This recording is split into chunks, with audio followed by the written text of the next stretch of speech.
Satu video dan judulnya itu tentang akhir zaman, Apocalypse. Ini film fiktif sebetulnya. Film ini ceritanya fiktif karena belum terjadi. Tapi yang buat ini produsernya itu seorang hamba Tuhan yang sering khotbah di TV tentang akhir zaman.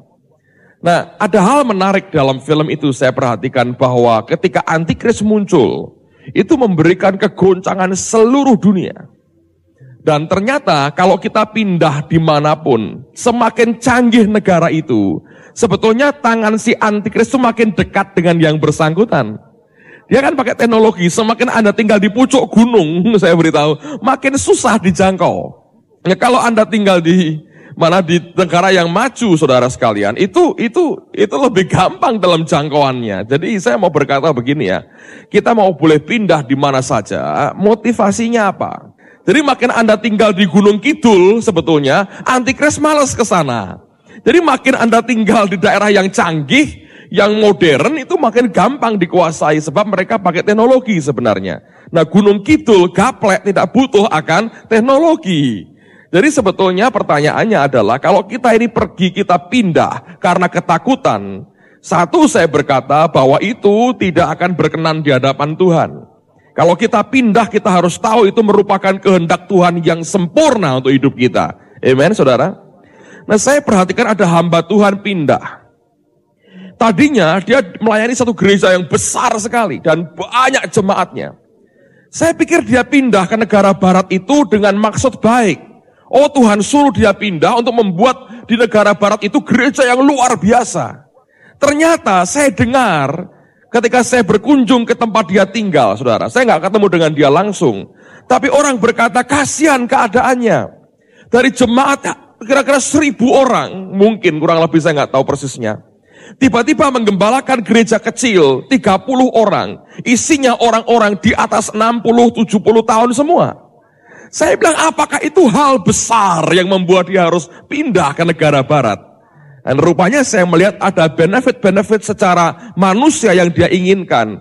Dan ganti daripada tinggal di pusat kehendak Tuhan, dia cari keuntungan secara materi, secara manusiawi, hanya untuk hal semacam itu.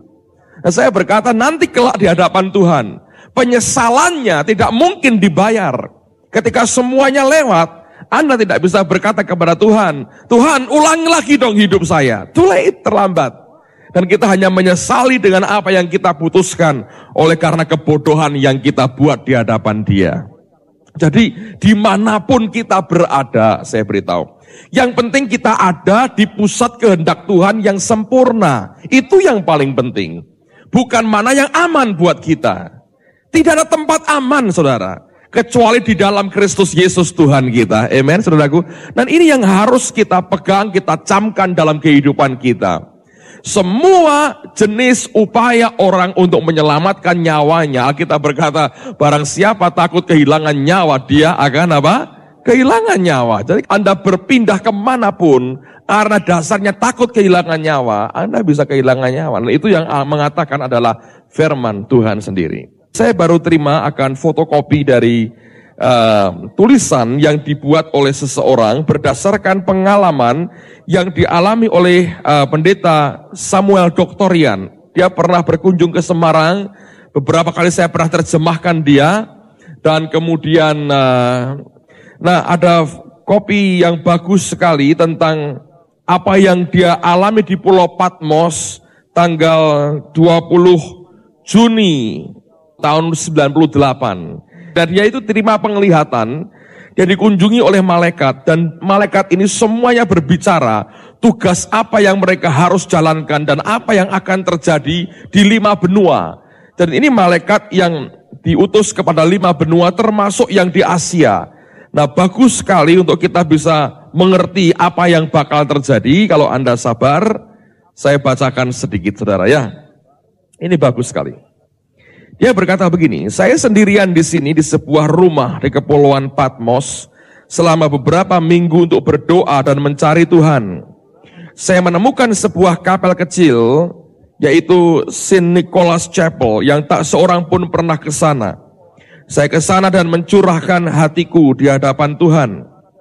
Saya menemukan sebuah batu di sisi bukit untuk duduk dan berdoa, meditasi dan membaca Alkitab.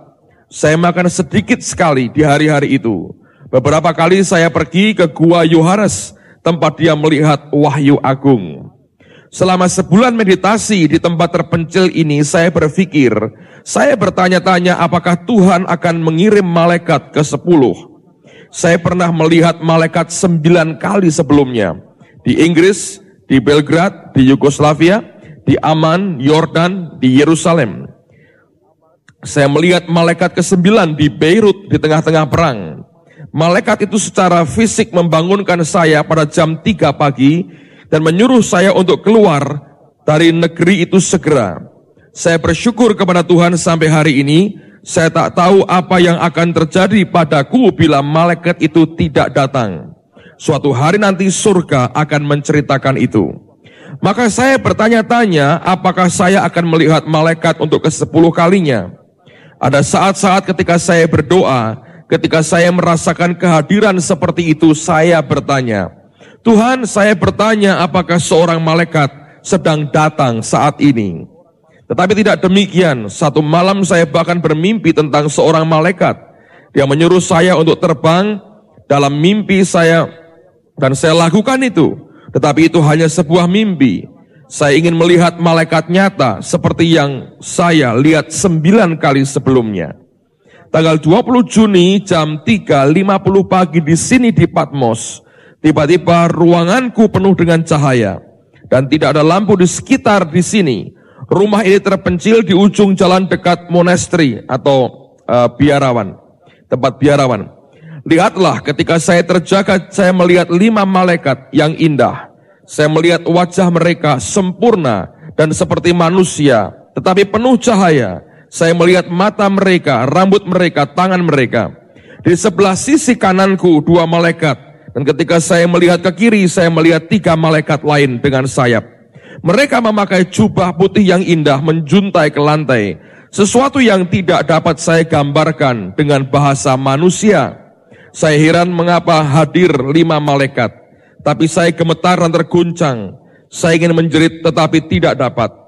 Tepat sebelum saya melihat malaikat ini dalam roh, saya melihat diriku sendiri dalam pertemuan keramaian yang besar. Dan saya berkhotbah dalam bahasa Inggris. Seorang menterjemah berada di sebelah kiri saya dengan rambut hitam dan pakaian abu-abu. Tetapi saya tidak ingat dia berbicara dalam bahasa apa. Saya menubuatkan pesan ini.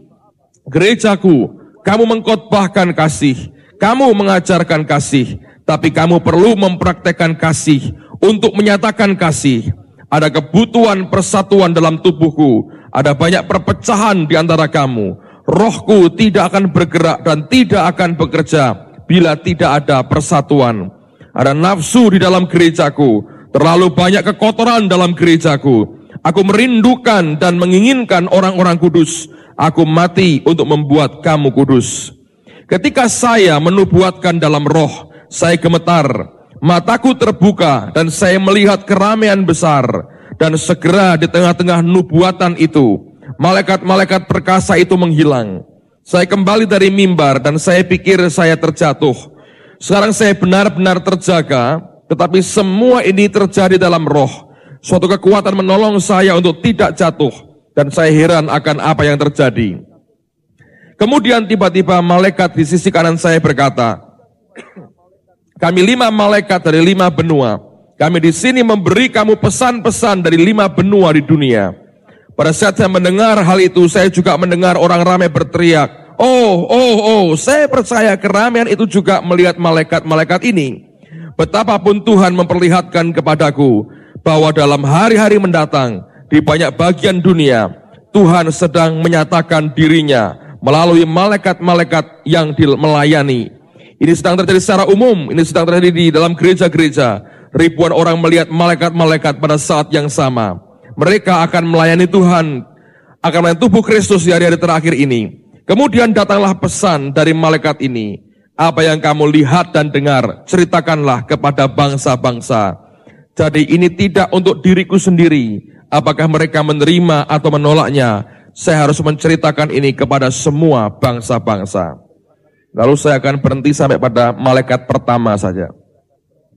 Malaikat pertama berkata, saya membawa pesan untuk seluruh Asia.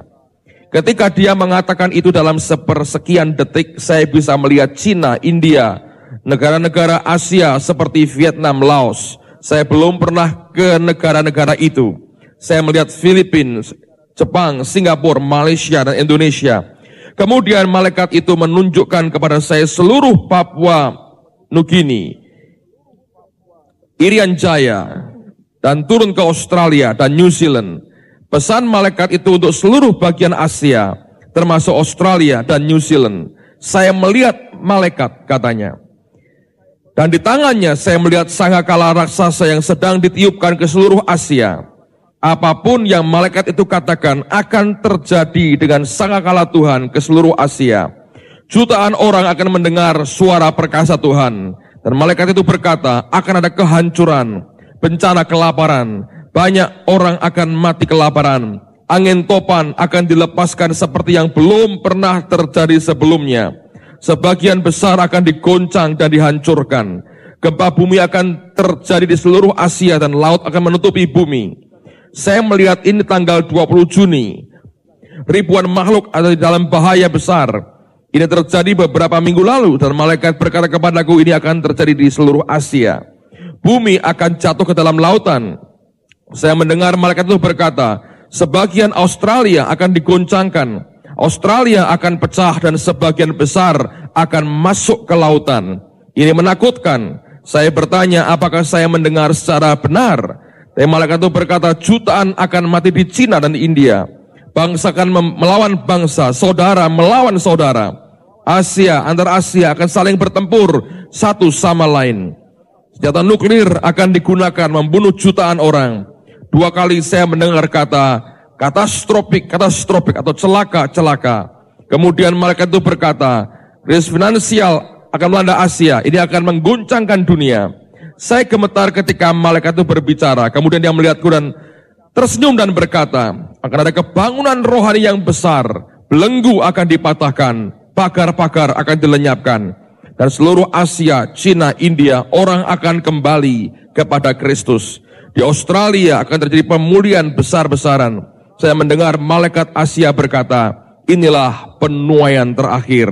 Dan seperti yang difirmankan oleh Tuhan, dia berkata, saya akan mempersiapkan gerejaku untuk kedatangan kembali Kristus. Saya bahagia dengan kabar baik seperti itu. Setelah pesan penghakiman itu, sepanjang waktu 5 malaikat itu ada di ruanganku, saya bisa merasakan kehadiran mereka, sungguh-sungguh mengagumkan. Amen, saudaraku.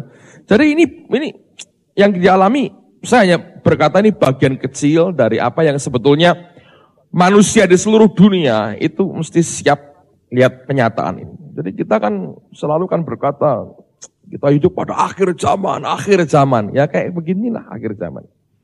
Dan ini malaikat ini sampai ke semua benua, ada pesannya dan saya berkata ini baik untuk mengingatkan gereja apa yang sedang dihadapi pada saat ini. Cuma pertanyaannya adalah begini saudara. Kalau kita sudah mendengar semua yang terjadi ini, lalu kita ini suruh apa sekarang? Apa bagian kita? Saya percaya bahwa ini yang Tuhan mau. Saya percaya sebagai orang benar, kita harus yakin bahwa semua dalam kontrol Tuhan dan hidup kita sendiri harus sungguh-sungguh melekat kepada Tuhan. Kalau tidak, dengan gampang Anda akan digoncangkan. Nah sekarang buka dengan saya dulu pada Mazmur pasal yang ke-91. Saya ingin tunjukkan sesuatu yang penting pada pasal ini. Mazmur pasal 91. Lihat pada ayat yang pertama. Alkitab berkata, orang yang duduk dalam lindungan yang maha tinggi dan bermalam dalam naungan yang maha kuasa akan berkata kepada Tuhan, tempat perlindunganku dan kubu pertahananku, Allahku yang ku percayai. Dalam bahasa Inggrisnya dikatakan, mereka yang tinggal di tempat rahasia daripada Allah yang maha tinggi. Nah sebenarnya kalau kita bicara tentang tempat rahasianya Tuhan, tidak ada cara lain dan tidak ada interpretasi lain, kecuali itulah saat di mana kita ini mengalami persekutuan secara pribadi dengan Allah sendiri. Dan rupanya ini bukan merupakan kejadian yang hanya sesekali, tapi harus sudah menjadi cara hidup kita, yaitu kita harus dikenali sebagai pribadi yang memiliki persekutuan yang intim dengan Allah kita setiap hari di dalam kehidupan kita. Karena Alkitab berkata, orang yang duduk dalam lindungan yang maha tinggi. Nah, kata ini berarti tidak semua orang. Ada orang tertentu, yaitu orang yang tinggal di tempat rahasianya Tuhan. Alkitab berkata, mereka ini akan berkata kepada Tuhan, tempat perlindunganku dan kubu pertahananku, Allahku yang kupercayai. Lalu pada ayat yang berikutnya, ini janji Tuhan. Alkitab berkata, sungguh dialah yang akan melepaskan engkau dari jerat penangkap burung dan penyakit sampar yang busuk. Dengan kepaknya ia akan melindungi engkau, di bawah sayapnya engkau akan berlindung, kesetiaannya ialah perisai dan pagar tembok. Engkau tidak usah takut terhadap kedahsyatan malam, terhadap panah yang terbang di waktu siang, terhadap penyakit sampar yang berjalan dalam gelap, terhadap penyakit menular yang mengamuk di waktu petang. Walau 1.000 orang rebah di sisimu, dan 10.000 di sebelah kananmu, tapi itu tidak akan menimpamu. Engkau hanya menontonnya dengan matamu sendiri dan melihat pembalasan terhadap orang-orang fasik. Sebab Tuhan ialah tempat perlindunganmu, yang maha tinggi telah kau buat tempat perteduhanmu. Malapetaka tidak akan menimpa kamu, dan tulah tidak akan mendekat kepada kemahmu. Sebab malaikat-malaikatnya akan diperintahkannya kepadamu untuk menjaga engkau di segala jalanmu. Mereka akan menatang engkau di atas tangannya, supaya kakimu jangan terantuk kepada batu. Singa dan ular tedung akan kau langkai. Engkau akan menginjak anak singa dan ular naga. Lalu ayat 14 ini yang membuktikan bahwa duduk dalam lindungan yang maha tinggi ini bukan hanya peristiwa sesekali, tapi sudah merupakan cara hidup dari orang-orang pilihan Allah. Karena Alkitab berkata, sungguh hatinya, saudara? Melekat kepadaku, maka aku akan meluputkannya, aku akan membentenginya, sebab ia, saudara? Mengenal namaku. Bila ia berseru kepadaku, aku akan menjawab. Aku akan menyertai dia dalam kesesakan. Aku akan meluputkannya dan memuliakannya. Dengan panjang umur akan kukenyangkan dia, dan akan kuperlihatkan kepadanya keselamatan daripadaku. Nah, Alkitab berkata hatinya itu melekat kepada Allah. Sekarang ini banyak orang Kristen yang hatinya tidak sungguh-sungguh melekat kepada Tuhan. Enggak benar-benar melekat. Akibatnya apa? Ketika kegoncangan terjadi, baru kita dengar saja. Anda bukan hidup di tengah-tengah kegoncangan itu ya. Tapi baru kita dengar, kita saksikan dari jauh. Kita dengarkan berita itu, kita sudah goyang hati kita. Kenapa?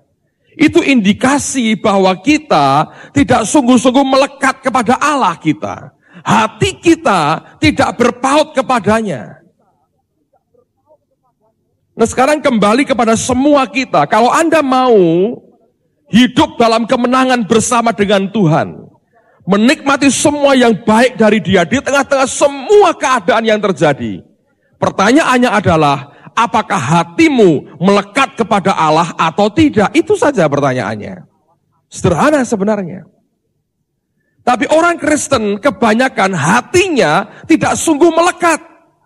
Nah, ketika tantangan mulai datang, goyah hatinya. Dan lihat reaksinya, Anda akan lihat reaksinya.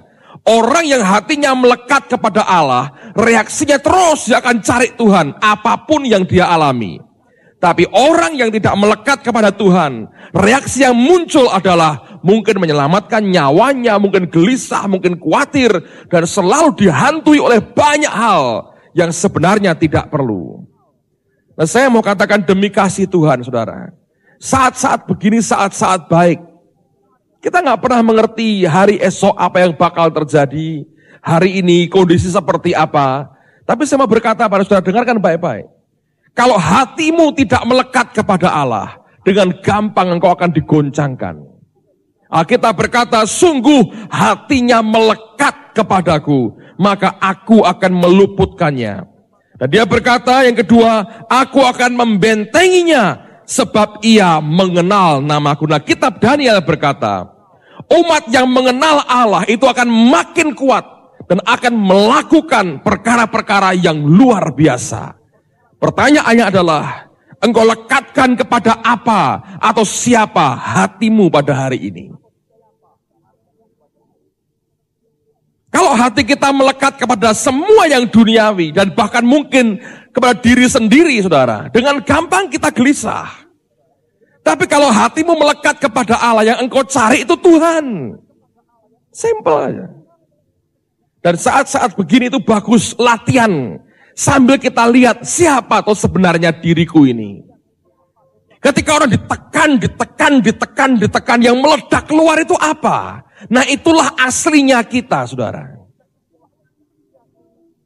Anda mau tahu aslinya kita, siapa kita? Simple sekali. Gini. Kalau Anda ditegur orang, atau misalnya begini. Ada orang ngomong di belakang. Oh, supaya cari korban saya. Hasto lah yang baru pulang, kerjain sedikit. Hasto itu ya, kalau mimpin pujian kurang bagus. Gerakannya terlalu lamban. Lompatannya kurang tinggi. Teriaknya kurang keras. Kayak orang enggak punya power. Hasto tuh urapannya kurang. Lalu Anda dengar, Hastonya dengar, urapanku kurang katanya. Reaksinya apa? Kebanyakan nggak ngomong gini, kok nggak ngomong langsung ke aku kalau urapanku kurang? Sebetulnya yang harus direaksinya begini, benar sih nggak berita itu. Nah, artinya ini di manusia, saudara. Hatinya itu ngelekatnya kepada hal yang di luar. Oke? Kita lebih suka memperhatikan cara penyajian daripada bobot mutu yang disajikan. Tapi orang susah diajari itu karena mereka ingin penampilan. Jadi orang berkata ini disajikan dengan luar biasa. Ya, itu orang suka. Lihat cara orang makan di restoran. Lihat caranya mereka nyajikan. Diatur, kasih kembang, kasih apa. Rasanya podo sebetulnya, saudara. Tapi orang lebih suka penyajiannya. Nah, manusia cenderungnya begitu. Hanya mau hidup luarannya aja. Tapi hatinya tidak sungguh melekat kepada Tuhan. Nah, sekarang apapun akan terjadi, saudara. Tapi saya mau beritahu, kecuali hatimu melekat ke Dia, Anda tidak akan tahan hidup kayak begini. Saudara, saya jamin Anda boleh pindah kemanapun. Saya sudah keliling negara, saudara. Perhitungan saya sudah pergi nih, sudah yang pernah saya kunjungi loh ya, bukan mampir transit di airport, nggak tak hitung, saudara. Saya benar-benar tidur di sana, makan makanan di situ. Saya tinggal di situ beberapa saat. Karena mungkin lebih dari 25 negara ada, saudara. Lebih, saudara. Dan saya bilang dimanapun saya pergi, saya melihat gejala yang sama. Orang itu sebetulnya makin lama makin buas, makin beringas, dan kebencian itu makin besar sekali. Lalu kita ini mau berlindung kepada siapa? Kecuali kepada Tuhan kita. Bagaimana kita bisa berharap kepada Dia? Kecuali hati kita melekat kepada Dia. Amen, saudara. Orang berbondong-bondong ke Amerika, pindah Amerika. Waktu saya ke Amerika dengan Pak Yusak, di malam terakhir ada semacam drama singkat yang mereka buat, mengisahkan kejatuhan negara Amerika. Itu ada CD-nya sebagai background-nya, harus ada orang yang memerankan. Bagus sekali. Dan untuk pertama kali jemaat Indonesia bisa nangis mendoakan Amerika. Dan itu CD-nya diurapi sekali, saudara. Diceritakan bagaimana para bapak gereja dulu membangun Amerika dan kejatuhan sampai dengan hari ini. Setelah mereka semua selesai, Pak Yusak yang bagian khotbah itu malam terakhir, sesi terakhir. Dia naik mimbar dan dia berkata begini. Saya tidak tahu Anda tadi ngomong apa, karena saya nggak bisa bahasa Inggris. Tapi saya tanya Tuhan, Tuhan ini tuh cerita soal apa sih? Tuhan ngomong tentang kejatuhan Amerika. Loh bagaimana saya ngerti kalau ini kejatuhan Amerika? Coba kamu dengerin. Gitu. Nah, di antara banyak kata-kata itu ada dua kata yang Pak Yusak tahu. Seks dan drug. Ya kan? Seks semua orang ngerti. Nah, usah belajar bahasa Inggris atau les saudaraku. Drug, dia dokter kan? Dia ngerti. Jadi dia bilang, wah ini bener nih. Kejatuhan Amerika. Terus dia naik mimbar. Dan dia Tuhan berkata ini, kamu ingat apa yang aku tunjukkan kepadamu 10 tahun lalu. Waktu dia dalam pengasingan, tahun 88. Diberi Tuhan penglihatan, patung Liberty, tahu yang di New York. Saya pernah lihat, patung Liberty. Nah patung Liberty, dia lihat dari jauh kan, saudara. Itu kan ada mahkotanya begini kan, saudara ya. Saudara, Yusak, itu patungnya siapa?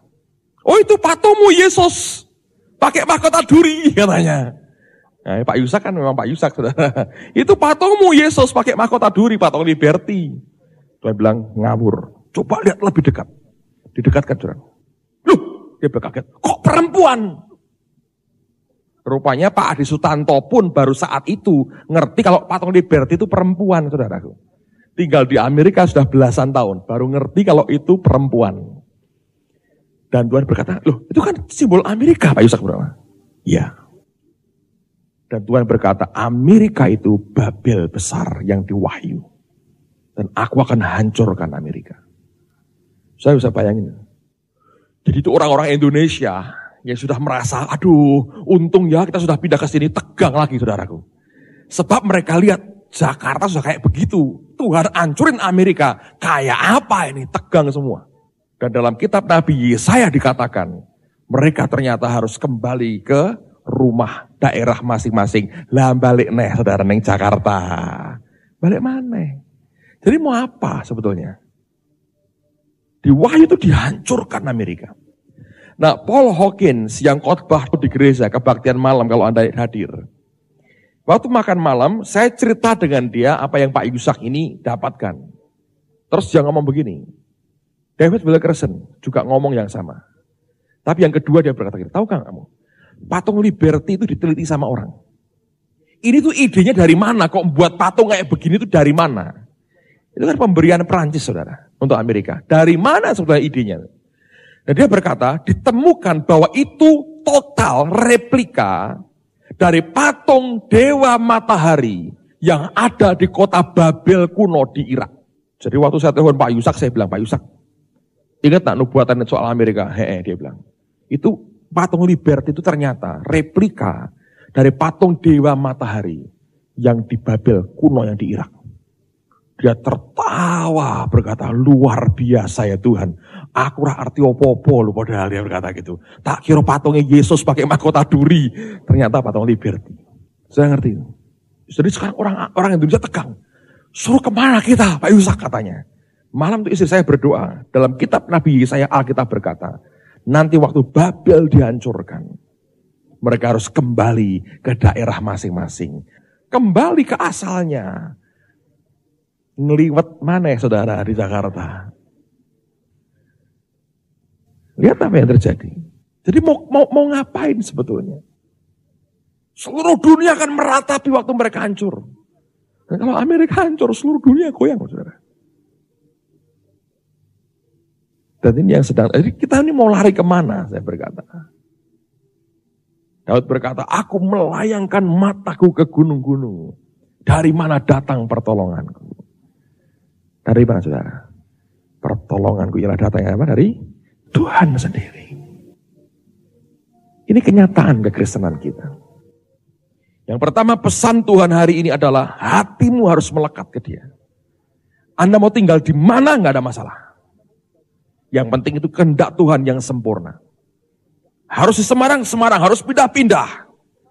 Tapi jangan pindah karena bukan dari Tuhan. Saudara harus bayar harganya.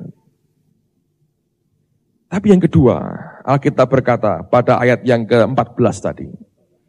Sungguh hatinya melekat kepadaku, maka aku akan meluputkannya. Dan dia berkata, aku akan membentenginya, sebab ia apa? Mengenal namaku. Kata mengenal itu artinya kita kenal secara dekat, secara pribadi, secara intim, dan dalam suatu hubungan yang intensif sekali, dua belah pihak. Itu bukan cuma tahu-tahu aja. John Bevere tulis bukunya bagus dalam Takut Akan Tuhan. Dia nulis begini.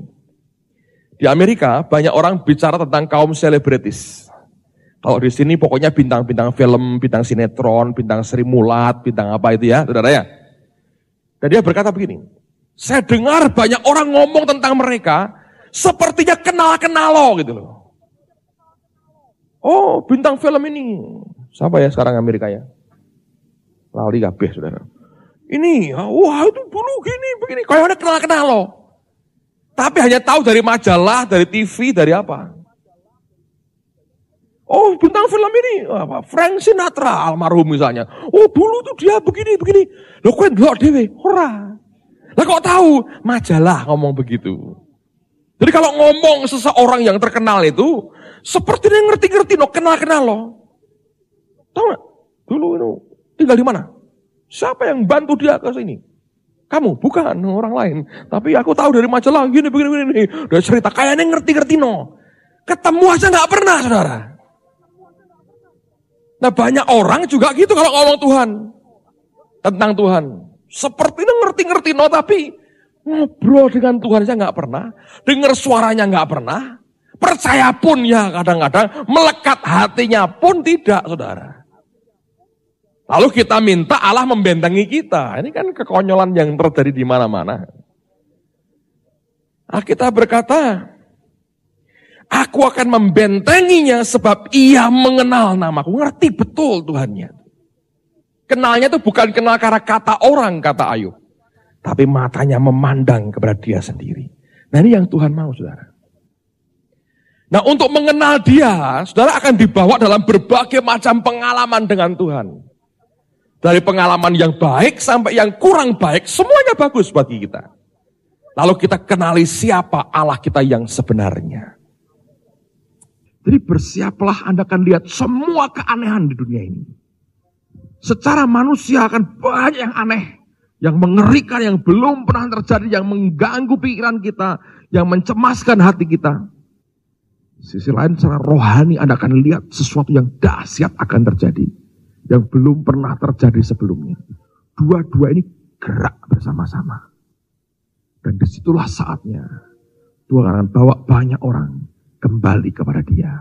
Bertobat kembali dan menyembah kepada Yesus Kristus Tuhan. Amen saudara. Saya melihat Indonesia ini akan diberkati Tuhan luar biasa. Saya yakin saatnya akan tiba. Di mana Allah akan memberkati kita. Melawat kita. Dengan cara yang belum pernah terjadi sebelumnya. Saya yakin saudara, sesuatu yang besar ada di hadapan kita. Tapi apapun yang terjadi, jangan gelisah hatimu. Amen saudaraku. Biarlah kita melekat ke dia. Hati kita melekat kepada dia. Tapi yang kedua, kenalah Tuhan. Kenali dia. Kenali dia. Kenali dia. Kalau Anda mengenal dia, Anda punya hubungan persekutuan dengan Tuhan. Anda akan menikmati kekuatan Allah luar biasa. Yang terakhir yang saya tahu ini juga pesan Tuhan buat semua kita adalah, coba buka Yesaya pasal 50. Yesaya pasal 50, ayat yang keempat. Firman Tuhan berkata, Tuhan Allah telah memberikan kepadaku lidah seorang murid, supaya dengan perkataan aku dapat memberi semangat baru kepada orang yang letih lesu. Setiap apa saudara?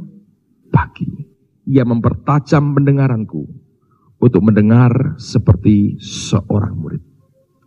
Saya percaya begini saudara, karena saya ngalami sendiri dengan Tuhan. Sejak saya pulang dari Amerika terakhir ini, Tuhan berkata begini, sekarang tiap pagi kamu tidak boleh dibangunkan oleh jam waker. Kamu bangun karena aku bangunkan kamu. Dan kamu harus temui aku pada jam yang aku mau. Dan itu luar biasa. Seringkali jam 3, setengah 4, jam 1. Tidur jam 11, setengah 12, jam 1 dibangunin. Memang pada waktu pertama pusing di kepala saudara. Tapi saya bilang, Tuhan, aku mau belajar taat dengan Tuhan. Dan saya habiskan at least 1 jam dengan Tuhan. Seringkali nggak ngomong banyak, saya hanya membawa hidup saya, hati saya kepada Tuhan. Kami hanya fellowship aja. Saya doakan keluarga dan sebagainya. Tapi tiba-tiba itu membuat telinga rohani itu makin tajam, saudara. Anda mau dengar suara Tuhan? Doa pagi. Yang biasanya rodok keset, rodok males itu ya. Coba ditekan itu ya. Coba sembahyang pagi. Anda akan dengar suara Tuhan. Dalam keadaan-keadaan seperti ini, Anda perlu ngerti dan kenal dan dengar suara Tuhan. Caranya adalah, Alkitab berkata, dia pertajam itu setiap pagi. Berkat terbaik datang waktu pagi. Mana itu datang pada waktu bersamaan dengan turunnya embun sebelum matahari terbit. Coba ambil waktu saudara sembahyang. Datang ke Tuhan. Nanti kan Anda dipertajam telingamu.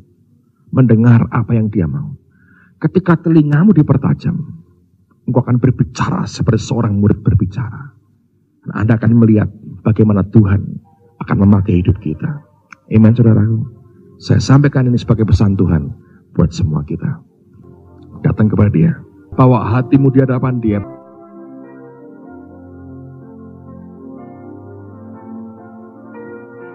Terima kasih Tuhan. Terima kasih Tuhan. Biar hati kami terus dibawa melekat kepadamu. Oleh karena kebaikan dan anugerah-Mu Tuhan.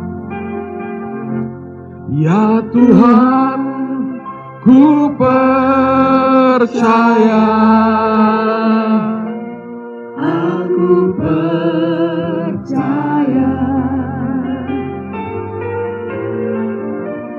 Lewati lembah air mata,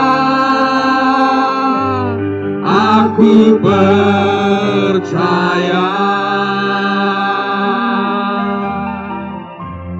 Firman-Mu ya dan amin. Aku percaya.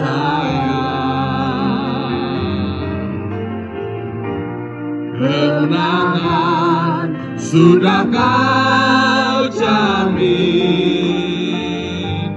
Aku percaya. Saya dengar di antara kita ada 2 orang yang bersaksi pada saya. Yang berkata, Pak, utang saya lunas. Luar biasa. Yang seorang berdoa, dia berkata begini, Tuhan, aku ingin utangku cepat lunas. Dia punya banyak tanggungan kepada beberapa orang. Sudah cukup lama gak ditagih. Ketika dia berdoa seperti itu, Tuhan yang baik itu mengizinkan doanya dikabulkan. Orang yang dia utangi, saudara, manggil polisi atau apa nggak tahu, ditekan suruh bayar utangnya. Sudah sekian lama nggak nagih, datang dengan kekerasan minta bayar. Tapi kali ini dia berkata, dulu aku teriak-teriak dengan Tuhan. Dia bersaksi, sekarang aku mengucap syukur kepada Allah. Bukankah itu doa saya? Dan dia menyimpulkan waktunya sudah dekat. Aku selesai dengan semua tanggunganku. Ajaib sekali, saudara. Dia bersaksi, ada orang ngasih dia berkat. Dia mulai bayarkan sedikit. Minggu berikutnya, dia diberi jutaan rupiah oleh orang. Dan dia mulai angsur dan dia bayar semua utangnya. Dia berkata sudah berkurang begitu banyak. Bukankah dia baik, saudara? Di tengah-tengah keadaan seperti ini, Allah itu luar biasa. Memberkati kita, mencurai kita dalam anugerahnya. Lewat banyak hal dalam hidup kita. Belajar percaya kepada dia.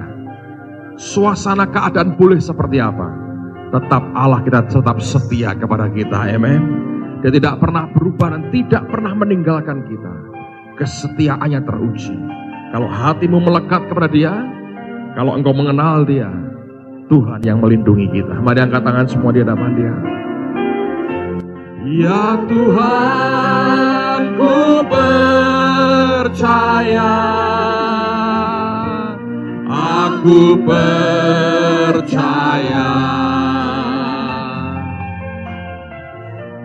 lewati lembah air mata, aku percaya,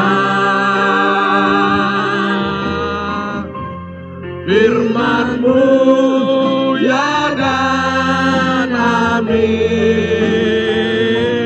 aku percaya. Kemenangan sudah Kau jamin, aku percaya. Oh ya Tuhan, ku percaya, aku percaya, lewati lembah air mata, aku percaya, firman-Mu ya dan amin, aku percaya. Terima kasih Tuhan. Kemenangan sudah Kau jamin, aku percaya. Katakan lagi, ya Tuhan, ku percaya.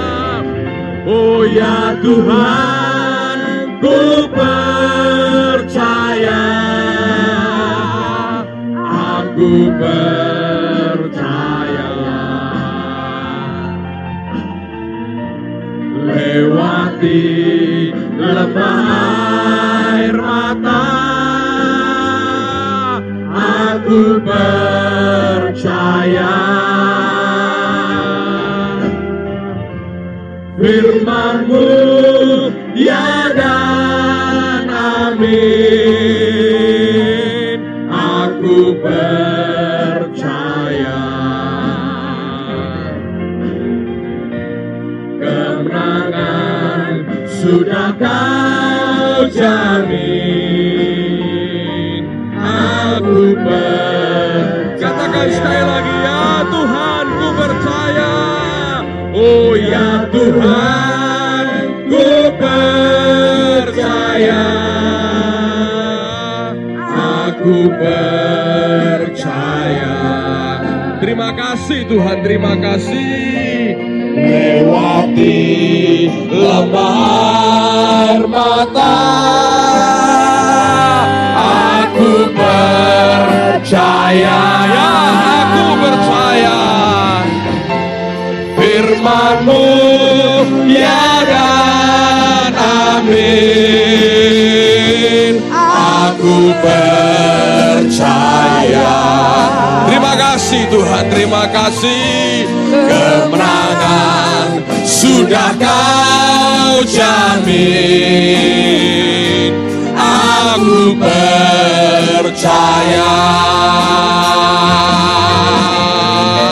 Kemenangan sudah Kau jamin, aku percaya. Kemenangan sudah Kau jamin, ya Tuhan, aku percaya.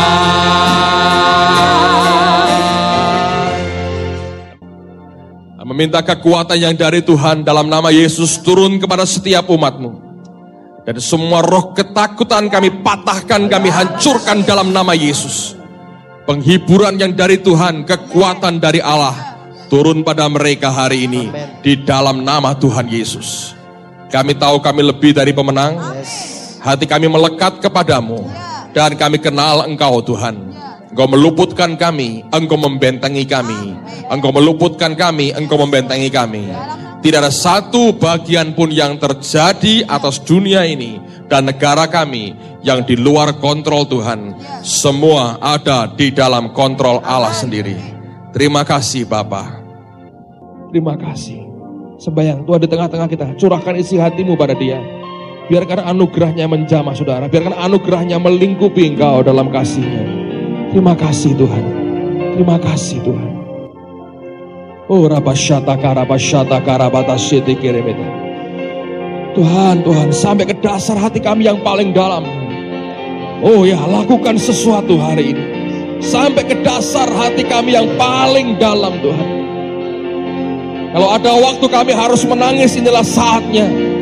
Kalau ada waktu kami harus berseru-seru kepada Tuhan, inilah saatnya. Kalau ada waktu di mana kami harus kembali kepadamu, inilah saatnya kami kembali kepadamu. Karena Engkau begitu mengasihi kami, Engkau begitu mengasihi kami, Engkau begitu mengasihi kami. Hari ini kami berkata kami kembali kepadamu Tuhan. Kami kembali kepadamu Tuhan. Hati kami melekat kepadamu. Hati kami melekat kepadamu. Hati kami melekat kepadamu. Terima kasih Bapa, terima kasih. Terima kasih Tuhan. Terima kasih Bapa. Sekarang berikan berkat-Mu untuk anak-anak-Mu ini. Di dalam nama Tuhan Yesus. Dan semua yang percaya berkata, amin.